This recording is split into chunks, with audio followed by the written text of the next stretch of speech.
10 citations de Ho Chi Minh. 1. Nous ne craignons pas les erreurs.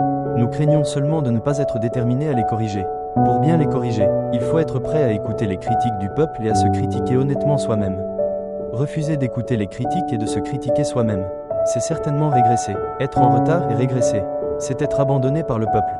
C'est le résultat inévitable de l'individualisme. 2. Toujours s'auto-examiner, s'auto-critiquer sur ce que l'on a dit et fait, pour développer ses qualités et corriger ses défauts. En même temps, il faut accueillir les critiques des autres. 3. Je conseille à mes compatriotes de s'unir étroitement et largement. Les 5 doigts ont des longueurs différentes, mais ils se rejoignent tous dans la main. Parmi des dizaines de millions de personnes, il y a des différences, mais tous sont les descendants de nos ancêtres. Nous devons donc être généreux et tolérants. Nous devons reconnaître que tous ceux qui sont des enfants de Lac, des petits-enfants de Hong, ont plus ou moins l'amour de la patrie. Envers ceux qui se sont égarés, nous devons les influencer avec affection. C'est ainsi que nous réaliserons la grande union. Et avec cette grande union, l'avenir sera certainement glorieux. 4. Nous devons éliminer les préjugés entre les ethnies. Nous unir et nous aimer comme des frères et sœurs d'une même famille. La mission des jeunes est de rivaliser dans les études pour contribuer plus tard au développement de leur patrie et à la construction de notre cher Vietnam. 5. Le mot « personne », dans son sens étroit, désigne la famille, les frères, les proches, les amis, dans un sens plus large. Il désigne les compatriotes de tout le pays. Encore plus largement, il englobe toute l'humanité. 6. L'amour de la patrie et l'union du peuple constituent une force extrêmement puissante, que personne ne peut vaincre. Grâce à cette force, nos ancêtres ont vaincu les envahisseurs Yuan et Ming, préservant notre liberté et notre indépendance.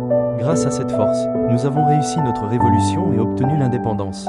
Grâce à cette force, notre résistance s'est renforcée de jour en jour. Grâce à cette force, notre armée et notre peuple ont enduré d'innombrables difficultés. Privations, faim, souffrance et deuil, déterminés à vaincre les envahisseurs qui voulaient voler notre pays. 7. Je ne désire absolument pas la gloire, la richesse ou les honneurs. Pour ma part, je souhaite simplement une petite maison dans un endroit où il y a des montagnes verdoyantes et des eaux bleues. Pour pêcher, cultiver des légumes, et passer mes matins et mes soirs en compagnie des vieillards qui ramassent du bois et des enfants qui gardent les buffles. Sans être impliqué dans les cercles de la renommée et des gains. Je n'ai qu'un seul désir, un désir ultime, que notre pays soit pleinement indépendant, que notre peuple soit pleinement libre, que chaque compatriote ait de quoi manger et se vêtir, et que chacun ait accès à l'éducation. 8. Rien n'est plus précieux que l'indépendance et la liberté. 9. La liberté pour mon peuple, l'indépendance pour mon pays, c'est tout ce que je veux, tout ce que je comprends.